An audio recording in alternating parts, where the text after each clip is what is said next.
মুহাম্মদুর রাসূলুল্লাহ সাল্লাল্লাহু আলাইহি ওয়াসাল্লাম তিনি বলেছেন, ইগতানিম খামসান ক্বাবলা খামসিন,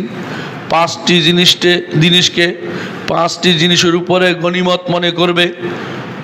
শাবাবাকা ক্বাবলা হারামিকা, শুরুই করেছেন যৌবন দিয়ে, বৃদ্ধ অবস্থায় পৌঁছার আগে যৌবনকে গনিমত মনে করবে, গুরুত্বপূর্ণ জিনিস মনে করবে। ওয়াসিহ্হাতাকা ক্বাবলা সুকমিকা, তোমার অসুখের আগে সুস্থতাকে গুরুত্ব দিবে। গিনাকা ক্বাবলা ফাকরিকা, তোমার অভাবের আগে অভাব শূন্যতাকে গুরুত্বের সাথে নিবে। সেই সময়ে যত ভালো কাজ করে ফেলবে, একটা সময় আসতে পারে তুমি ভালো কাজ করার মতো পয়সা তোমার থাকবে না, সামর্থ্য তোমার থাকবে না, আর্থিক সামর্থ্য থাকবে না, শারীরিক সামর্থ্য থাকবে না, যৌবনও আর থাকবে না, তখন তুমি বিপদে পড়ে যাবে।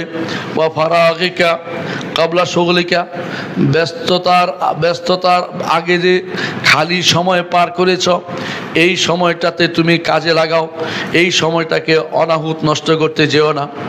যুবকরা যারা বিয়ে শাদী করেনি তারা অনেকটা ফ্রি সময় কাটায়, এই ফ্রি সময়টা পুরোটাই তারা যদি আল্লাহর দ্বীনের জন্য দিতে পারে, সেটা তার জন্য সৌভাগ্যের কাজ হবে। কারণ পরবর্তী ব্যস্ত সময়ে সে তখন কোনো কিছু পড়তেও পারবে না, কোনো কিছু জানতেও সময় দিতে চাইলেও পারবে না। চাকরি নামক যেই মহা চাপ তার উপর আসবে, পরিবারের চাপ আসবে, বিভিন্ন দায়িত্ব তার উপর এসে যাবে, তখন সে অনেক কিছুই করতে পারবে না। এই জন্য সেটাকে কাজে লাগাতে হবে। ও হায়াতিকা ক্বাবলা মাউতিকা, আর পঞ্চমটি হচ্ছে মৃত্যুর আগে জীবনকে কাজে লাগানো। এর মধ্যে সবচেয়ে গুরুত্বপূর্ণ হচ্ছে যৌবনকে কাজে লাগানো। এই জন্য মুহাম্মদুর রাসূলুল্লাহ সাল্লাল্লাহু আলাইহি ওয়াসাল্লাম সবার আগে সেটা উল্লেখ করেছেন।